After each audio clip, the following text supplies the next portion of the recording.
Hello and welcome to RNB Fusion podcast.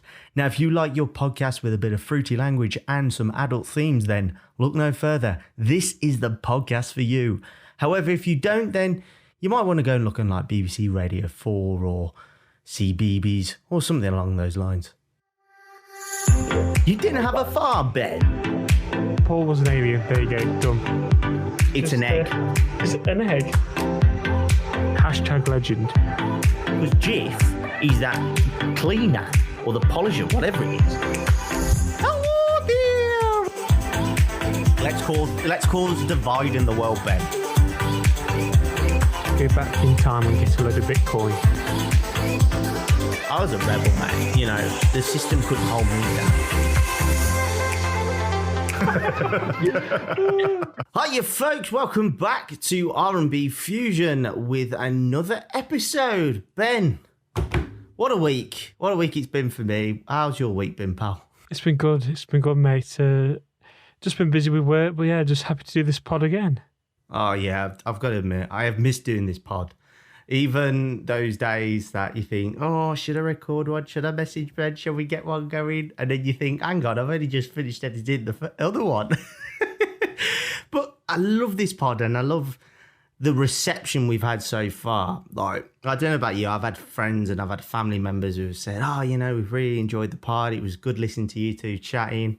I'm really excited to see, like we said in the first episode, how big this podcast can grow, but how different our podcast could be compared to somebody else. How's it been on your end, the reception to this podcast? I think people have been shocked, really. I don't think anyone... Really? Yeah. I don't think no one knew that we were going to be doing this. So, and then all of a sudden when we said, yeah, we're going to do it, and then we've recorded some and we just released it without telling anyone, a lot of people were shocked and people were like, what are you going to talk about? I was like, well, anything we want.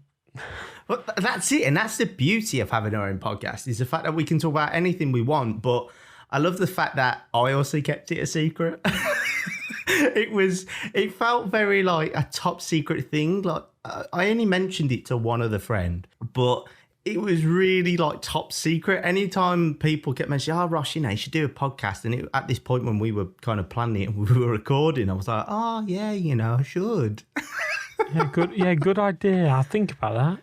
Yeah, exactly. It's like, oh, it's a cracking idea. I think I might have to do that. But as you know, if you are listening to us for the first time, where have you been? Go back and listen to the other two episodes. You know, you're missing out. But if you've only just joined us, we talk a little bit about everything. We kind of ramble on, as it were. And we always talk about different topics every week. Like the last 2 weeks, we talked about social media in our first pod. The most successful pod that we've ever done officially, because we've only released 2. And obviously then last week we talked about films, which, you know, we could have talked on for hours and hours. But this week we're talking about something that you, Ben, are known for. And what is that? Well, it is wedding songs. Well, I say I'm not known for it. It's my DJing at weddings. And this is... well, a playlist of the best wedding songs.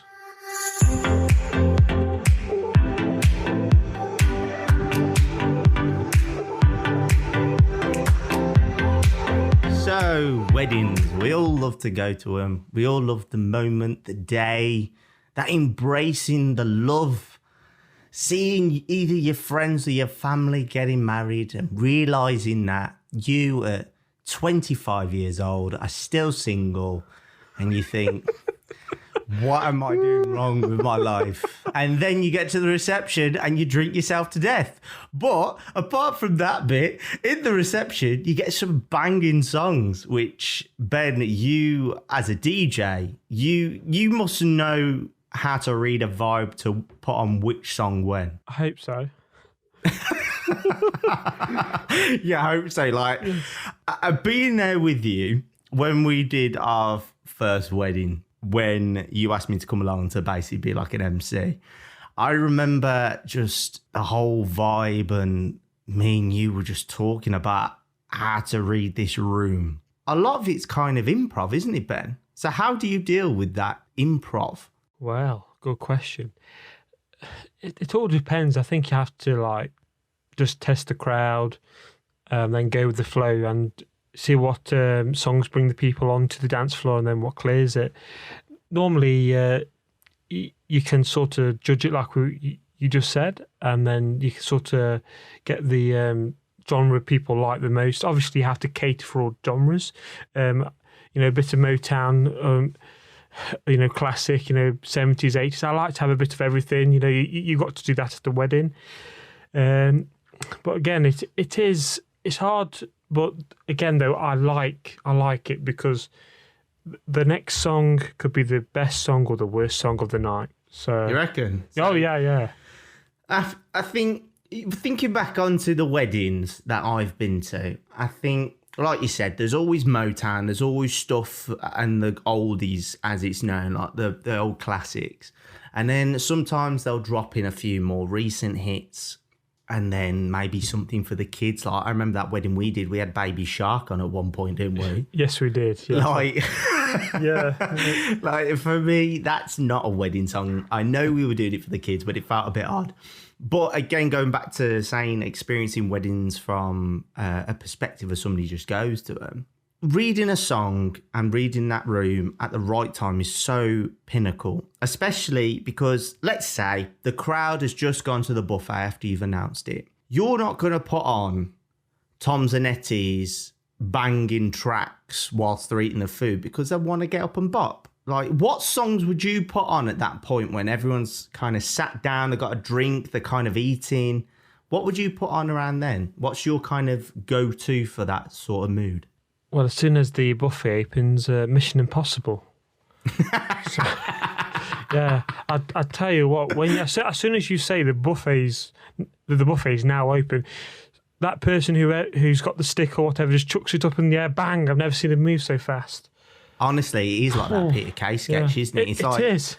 It's apart from you being the DJ, you're not going, the buffet, like the buffet is not open. When it is like we said, everyone just charges. It's like watching wild animals go around like a carcass.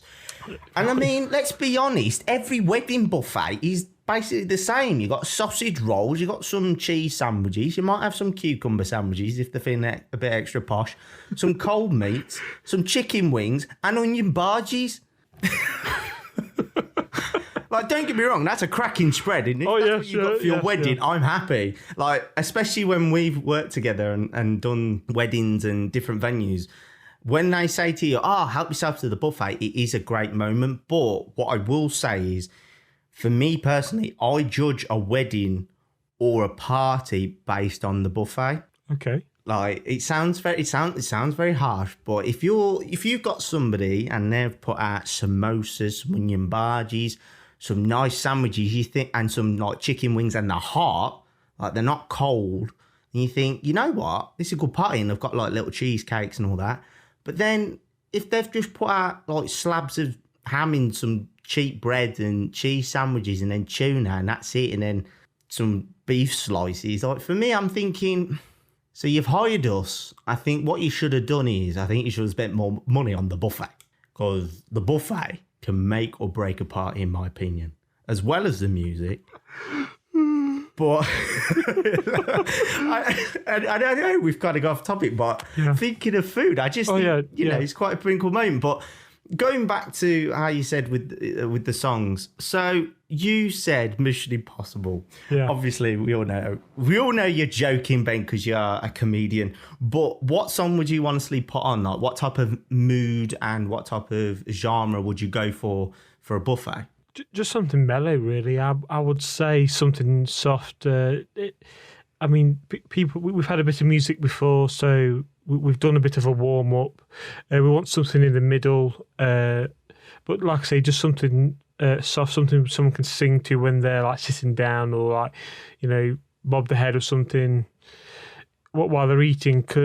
It's a weird time because you don't want to, like you just said, you don't want to do your best music or any good like top music. You'll be playing it again later, so I just want something like I say, soft, probably maybe around the pop area or something, or I mean, carry on with some of the songs you were playing just before, but just like faded, put the volume down a bit, and just so people can hear it, but they can also talk. It's that type of vibe. Yeah, I think, like you said, it is quite important that the music isn't too loud at that point, because everyone's kind of sat down. There's some family members that are trying to catch up. You've obviously got the bride and groom floating around all the tables. I mean, I feel for the bride and groom on that day.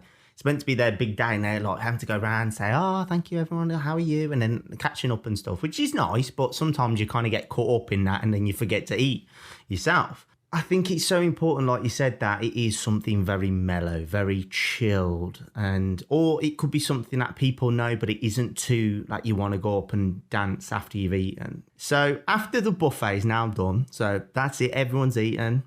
Well, majority of the room is eaten. What song are you going to play that's going to entice them in the party mode for the next 3 to 4 hours? I would say just bump up the BPM a bit more. Play some chart music and mix it with some older songs, but I like to do it a bit differently. I like to do mashups. So I like to take the instrumentals from a song and then put some some vocals on it from an older song. What is well known, so we can have a bit of a mix up really. And I like doing that more because it's a bit riskier and it might entice people to get up, because on that wedding, what we were talking about, I just turned to you. I just went, I'm going to go for it. I'm going to play. I said I'm going to play this remix. If it doesn't work, I'll just change over. Then all of a sudden, the room just changed, and I was like, yes. Oh yeah, it did massively. Like you said, obviously I was there with you, and I just remember, like you said, you were kind of risking playing a song that you had mixed up yourself, which, to be honest, not a lot of DJs do at weddings. What you did very differently from experiencing it was exactly that, was throwing in a mashup and risking it. But I can imagine how that feels for you. Like, I can imagine that it just felt so amazing that your remix got people bopping. Like I say, it's a fantastic feeling. And just, I think for me, it's the reaction. And when the girls turn to you and are nodding to you, you're like, yeah, I'm doing a good job here. I'm doing all right. So that's all 100%. Right. Yeah. And I think from that, like, if you can, going off the list a bit, but if you can do that with some mashups and then you carry on, obviously not do mashups all night, but mix it up a bit and with some other songs, and then keep that going, like, say for about 4 to 10 songs, depending on the crowd. It's such a great atmosphere. In a weird way, because I've kind of seen it from both perspectives. I've seen it from obviously helping you out at that wedding, and like I said earlier, then being a participant at a wedding. It is amazing how music can just change you. Like, I'm somebody, I love getting on the dance floor when I can. But what I will say is, sometimes at some weddings or a party, I have to have a certain song that's going to get me going. Like, that's going to drag me up and keep me there. And I think, like you said, when you see the audience, as they are, looking at you and going, yeah, this song's a banging tune, or yeah, keep this going, I think, like you said, you know that you've done your job right, like that you are in control of this room. Because if you think about it, in theory, you're controlling this room. You're controlling how they feel. You're controlling how they want to move. You're controlling everything. You're controlling everything like a puppet master. And I think that's quite a weird thing to think about, because when you look at a DJ at a wedding, for instance, you just think, there's just somebody there to play some music. But if it's not, you're in control of the party. You need to make it the biggest party ever, because that's what weddings are. They are a massive party. Oh, yeah. Yeah, no pressure. Yeah, no, that's it. There's no pressure to you, man. No pressure. But I think experiencing some bad DJs, some DJs just don't read the room right at a wedding.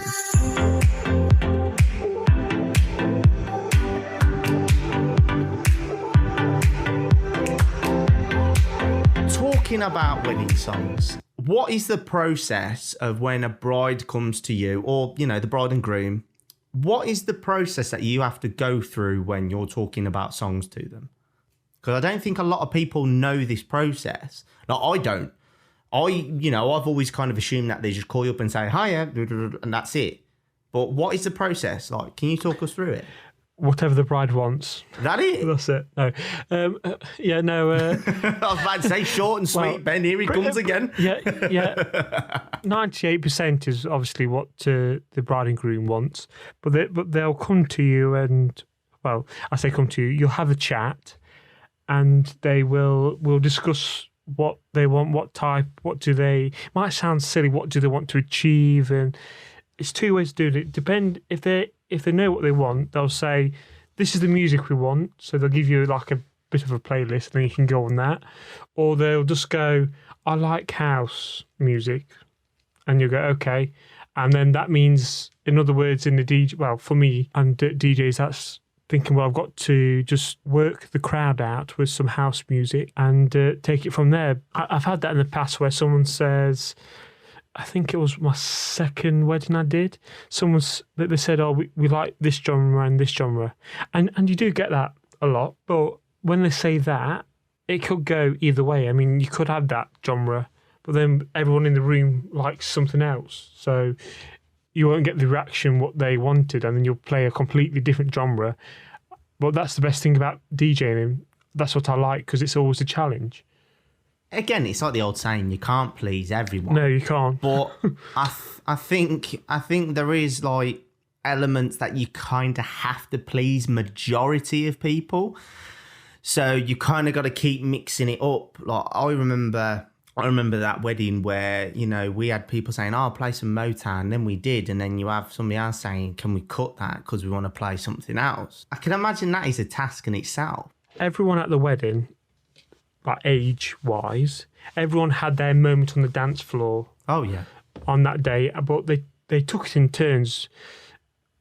And I think we went straight in with Drake, because that's what they wanted, and we played some. So we played some bangers and that. And the father of the bride came up to me and said, "Can you play some like Goldie Oldies or something?" I was like, "Yeah, I'll sort that out for you." And then everyone who was on the dance floor had a break, played some of that, and played some of their music, and then moved to like even like a bit older, mixed it up a bit more. Then I went a bit more modern, play something for the kids.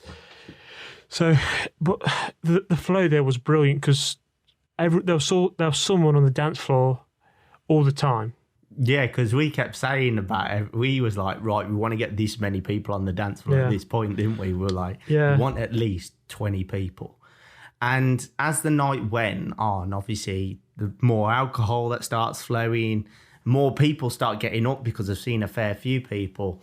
But I think that's a good way to look at it, is the fact of it's kind of like a rotation constantly. So you have one set of people on the dance floor. Some of them might stay in for the next rotation, but most of them might go. And then it's like a constant rotation of people. Yeah, well, it's like when you go out clubbing, isn't it? You know, oh, I don't fancy this song, I'll go and get a drink. So everyone has a quick break and they come back. Oh, well, see, you saying about clubs, that's me in clubs in general, because I am too warm in a club. There's just too many bodies producing heat to the point where I'm dancing away, enjoying myself, and then probably after 3 songs, I'm like, right, I'm going to have to go outside. And then I'll miss an absolute banger, and I'm gutted. You're like a yo-yo. Yeah, I am. Yeah, you really are. But you enjoy yourself, though. That's it. Like I said, speaking from the perspective of an audience member, is that when you have such a good night from a DJ and you walk out and you're thinking, God, I'm sweating, I'm tired, I'm warm, but I've had a really good night. I think that's such an amazing thing. It is, and I love doing it every time. At any venue, whatever the gig is, just to do that, to make sure the client has had a good time. Scratch that, everyone's had a good time. I've tried to get everyone on the dance floor. When I'm DJing, whoever's on the dance floor, yes, I'm really pleased that they're on there, but I'm looking around the edge. People are sitting down. I'm looking at them thinking, how am I going to get them up? So that's my challenge. I've got these people. What's great? I want everyone on here. So I've got to try and work a bit harder and get them on the dance floor as well. Yeah, and I think that's a good thing to do, Ben. I think that's a really good way to get across to people about what music to play, is that you want everyone on the dance floor at one point. You don't just want people sitting aside for the whole night. You want them up at least once or twice. I think that's a really good method to do it. Oh, it's hard. It's hard, but I mean, you will get that one stubborn person who'll just sit there all night and probably just bob the head or just drink. But that's up to them, as long as they're having a good time. I would like to get everyone on the dance floor. Not everyone wants to dance, I know, but still, that person who doesn't want to dance, what's the point in you even being there? Like, okay, if you're a family member of the bride, but if somebody's putting on some tunes and you know them, just get up and have a dance. Dance like nobody's watching, like the saying goes. At the end of the day, everyone is there for a good time. Nobody's judging your dancing. I mean, if there's a bunch of dads that are around, everyone's already watching them thinking, how many pints have they had? Because the worse the dancing gets, the more drinks they've had. When they put the tie in the red, that's it. That's the end of the night. Yeah, that's very true. I mean, on that... that wedding we did, we played Stormzy, and all the I say quite a lot of the dads had their ties around the head, and it was that was a sight. I've never seen that before, so that was interesting just to see everyone to go into Stormzy as well. Yeah, that was a weird wedding to think of, because it wasn't like a traditional wedding. The songs weren't as traditional. Normally, you have always Motown, then they'll play ABBA, then they'll play maybe a few charts, and then they'll go back into some of the oldies and the classics, obviously depending on who the bride or groom is. But that one was very R&B, mixed charts, trance, dance, house, all of that. It was like being at a rave than a wedding. I think when we were waiting to get going, when we were looking around the room, we could tell everyone was ready to get going. And funny story, we were waiting to get going. Press play on the deck, and they had some entertainment before us. We were getting ready. Oh, it's our turn. Press play, because we wanted it to be like boom, didn't we? Straight away, straight into the song. And I remember doing the sound check, and we did Tom's Auntie. You Want Me. You Want Me. Yeah, You Want Me. I wanted to test out the bass. But when it did the boof, everyone just turned around. And then literally everyone together just turned around. And I was like, we're not yet. We're not doing it yet. Just wait a minute. I remember that because you played it. Because I was on the other side, just making sure that it was coming into the middle, so it was all mixing really nicely. And I just remember turning around to people going, no, we're not starting yet. We're just doing the sound check. It's okay. It's okay. Don't get up. Carry on drinking. You stay outside, because it was a lovely day as well, may I say.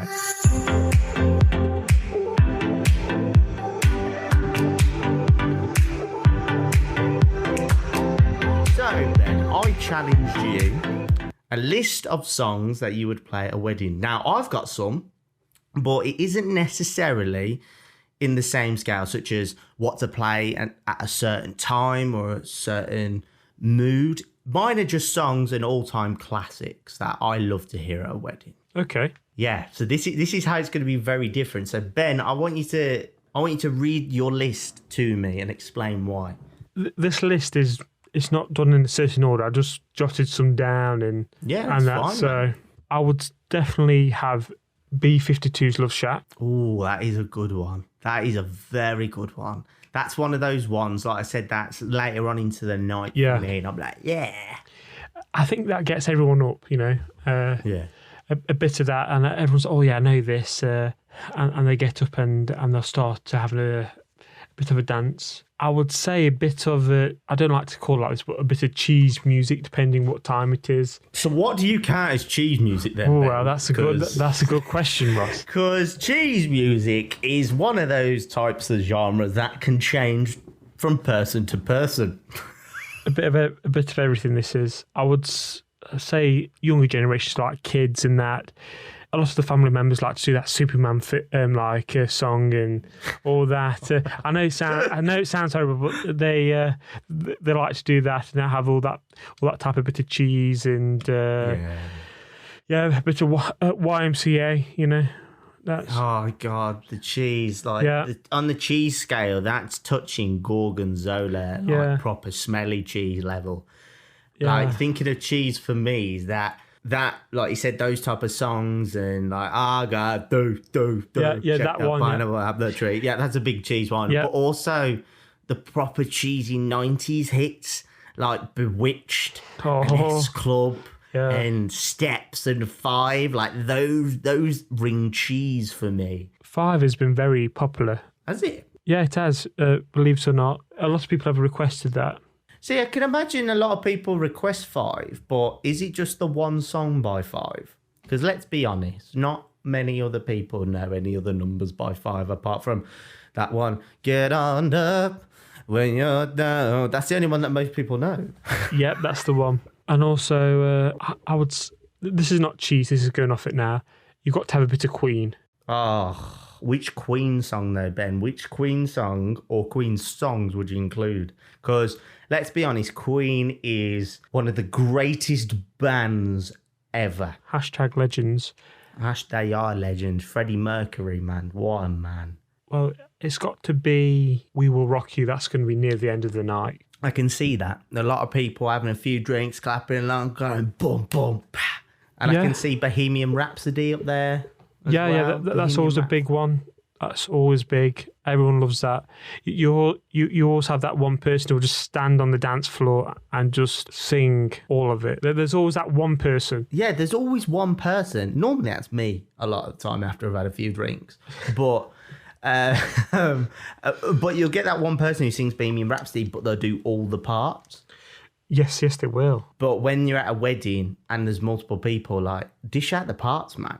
I also think a bit of Oasis as well. Oh, see, that's where I'm going to disagree. I don't like Oasis. Only a couple of songs, because there's always normally one person who stands on the dance floor and sings all that as well.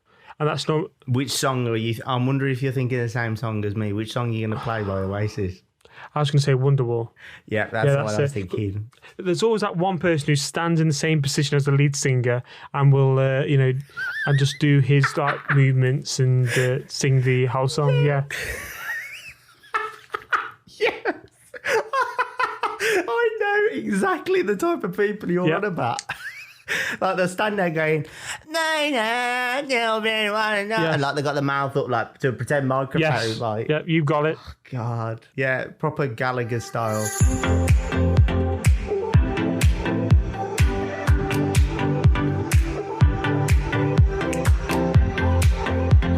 So what other songs you got here, Ben? Well, I'm going to go down the Motown route now. Ooh, yes. Motown. We kind of touched on this last week when we said about...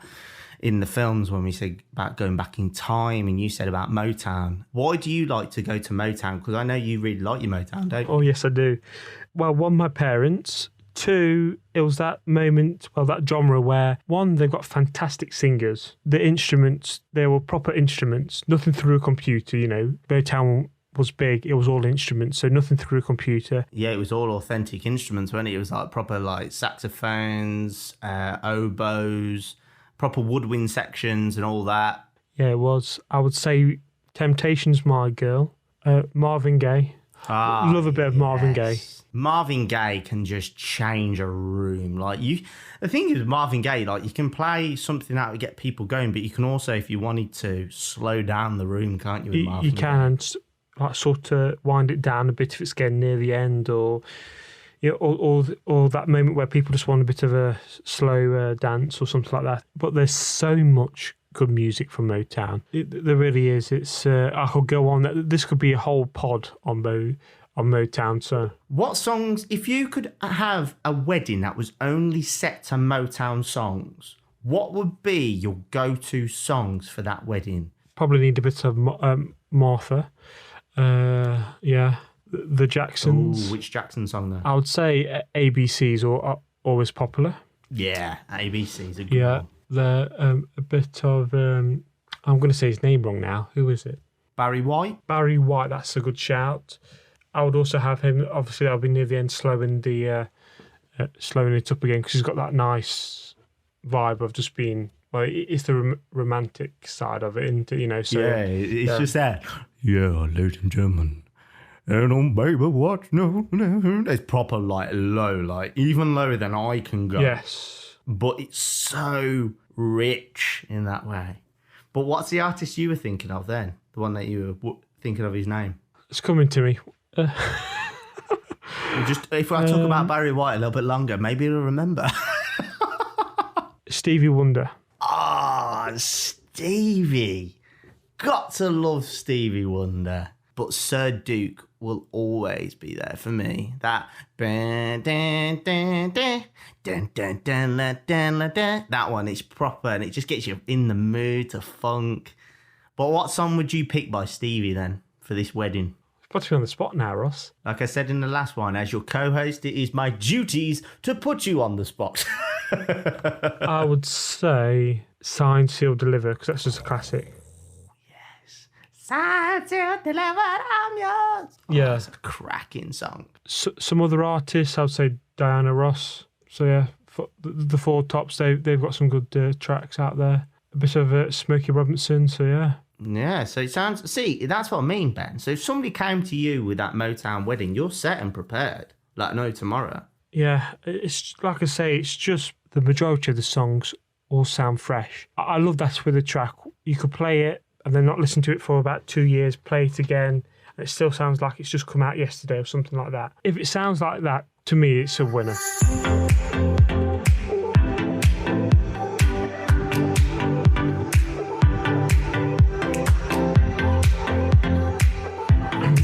So what songs have you got then, Ross? So the songs I choose a bit of Motown, like you said earlier. I have some of the classics, like you said, Stevie Wonder, bit of Diana Ross. But then I kind of throw in some other ones. So I'd have like Ray Charles, I'd have Aretha Franklin involved. But for cheese factor, so as we said earlier, I'd choose, obviously you got to have a bit of Five, like we said. You can't miss out Five. Mm-hmm. Have a bit of S Club, but S Club Party, that's like the all-time hit. And Reach for the Stars, have that one in there. Because the kids love that, and I love it. And the big one for cheese, and that is Cha Cha Slide. Good shout. That song is one of the weirdest songs ever to think of. So if you've never heard of Cha Cha Slide, then again, you've been living under a rock. But basically, it's a song that instructs you what to do. So it says, slide to the left, slide to the right, left foot this time. But yeah, I love that song. I think that song really just adds cheese factor to a new level. Like for me, it always reminds me of the discos at school. Yeah, it does. Where, I'd walk around with the gel in my hair and it looked like my hair was basically wet. Like that industrial gel. Do you know that gel I'm on about, Ben? That one where if you pulled it out, it smelt like glue. And your hair wouldn't move or anything. So it was like concrete. Yeah, it was like concrete. If you walked into a wind tunnel, that weren't moving. That is what they should build buildings out of, this hair gel. I remember having that in my hair, and I'd have my flame shirt on because I was that cool, edgy kid who had a flame shirt, and it was like a proper silky satin style shirt. So when I rocked up, you knew the party had arrived. But Cha Cha Slide was the song that made school discos. And I think at weddings with like our generation now kind of getting married and stuff, I think that song's kind of being brought across a lot more. Yeah, it has. I'm going to let you pick one song out of your list that you've got to slow down the room completely. You're wanting to really set that first dance mood. What song are you going to on your list? Good question. That good of a question you don't even know. Yes, it's that good of a question I don't know. Just depends what you've been playing. This is how we do it. I know it sounds a bit fast, but I might choose that if I was in the R&B hip hop side of things, or I might just like do a spin back or something and put some classic songs on and put Living on a Prayer. It's a bit faster than that, but do a bit of that Bryan Adams. Oh, yes. Sweet 16, so yeah. So you're going with, some old classics. Yeah. Okay, so out of Living on a Prayer and Bryan Adams. So which song are you going to pick from Bryan Adams for this? I hope I get this right. Is it Sweet 16? So you got to pick between Living on a Prayer and Sweet 16 by Bryan Adams, and then Living on a Prayer, obviously, by Bon Jovi. Which one are you going to go for? Living on a Prayer. That song was one that I mastered on Guitar Hero World Tour. I just want to put that out there. That's one of my lifelong achievements. But it's a song that can really round up the end of the night really well, but it can also get a room going as well. It's one of those songs that has multi-purposes. I've just realised I've completely got Bryan Adams' song wrong. It's Summer of 69. I don't know why I've said Sweet 16. It's Summer of 69. I'm not going to lie. I was thinking of Summer of 69, but I don't know Bryan Adams. You fooled me, Ben. I don't know why I said that. It's Summer of 69. So if you'd like to host Ben as your DJ, you can hire him at Benni Boi on his Facebook. He won't know what song he's playing, but he'll know the artist. Oh, yes. Yeah, that's it, Proper promotional.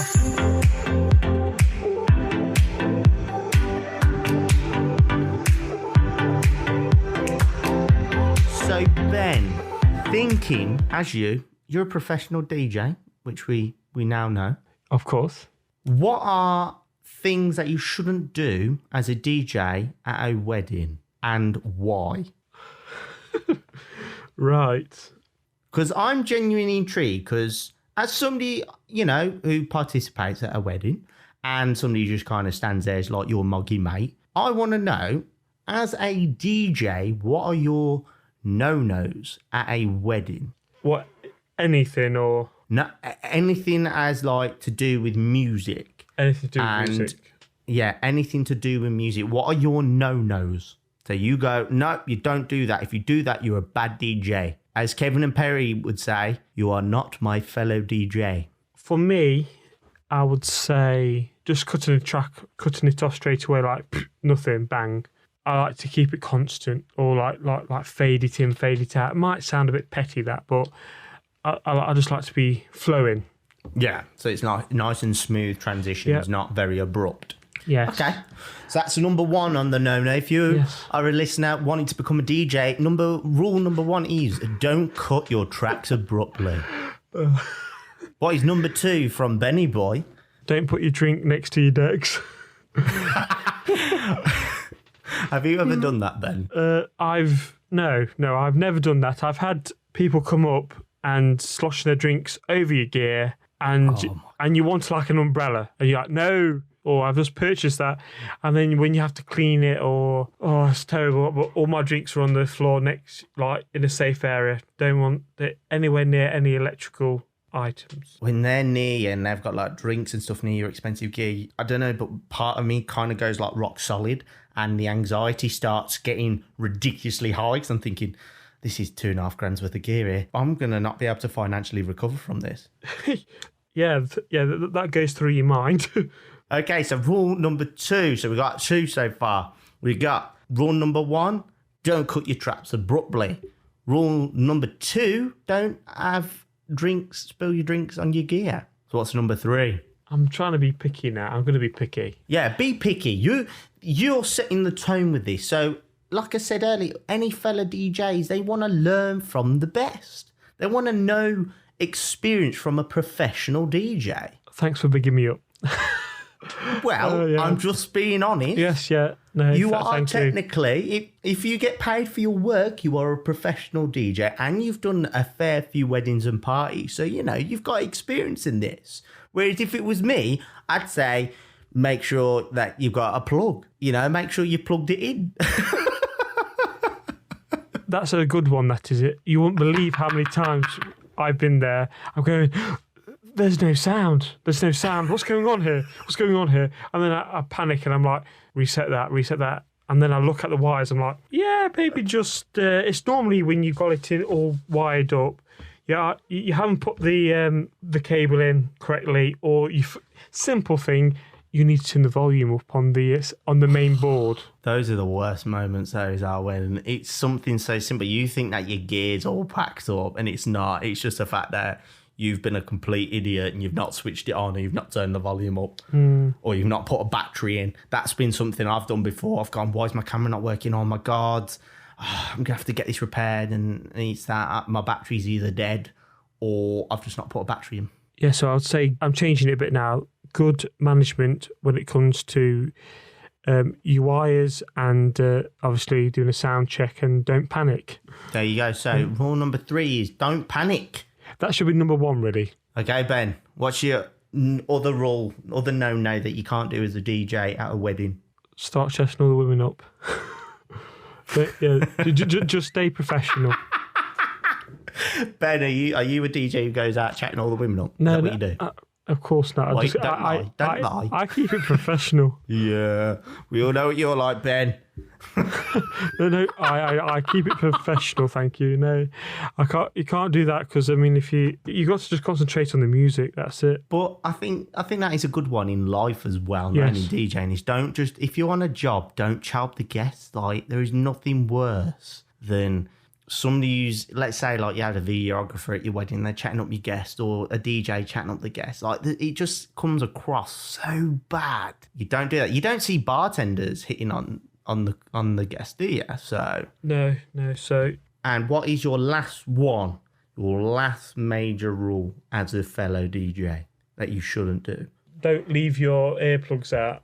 I've got my headphones, but I wear ear protectors as well. So, like, to I think reduce mean like sound. earplugs is in like the ones that you plug in to listen to like your music. Yeah, no. I just wear. It's like, I think it's just to protect your ears. I mean, you can still hear everything, but it's just a bit, softer on the ears. Don't leave them out and keep putting them in. Hygiene, that's it. So, Ben, we have got in your list of no-nos as a DJ is don't panic.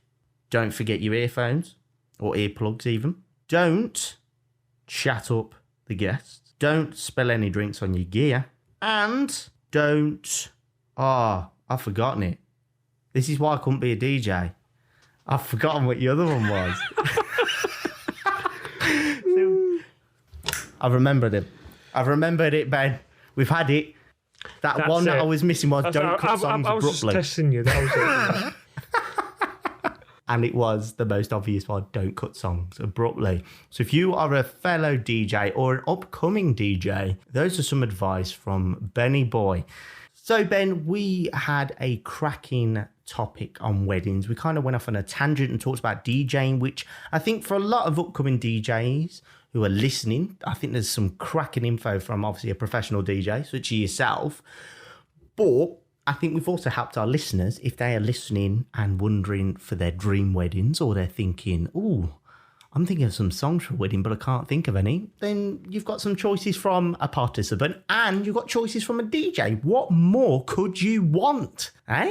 But what I will say is, thank you very much, listeners, for listening to this podcast. If you haven't subscribed, why not? Because, Ben, what happens when you subscribe to this podcast? We get a follow and you get notified when the next pod comes out. Exactly. And what more could you want than to have more ramblings of two people talking about a little bit of everything and anything. But next week we are talking about food. I'm so excited for this subject. I love food. Do you love food, Ben? Food, yes. Oh, yes. Food is one of the greatest things in the world. But until then, guys, thank you very much for listening. Stay safe. And I've been your co-host, Ross. And this is my co-host, Benni Boi. See you soon. See you soon. The intro to RNB Fusion podcast is Just Smile by Liquid. You can find this on soundcloud.com/liquid. And that is spelled LIQWYD. This falls under the Creative Commons Attribution 3.0. And you can also find this on YouTube under the channel Audio Library.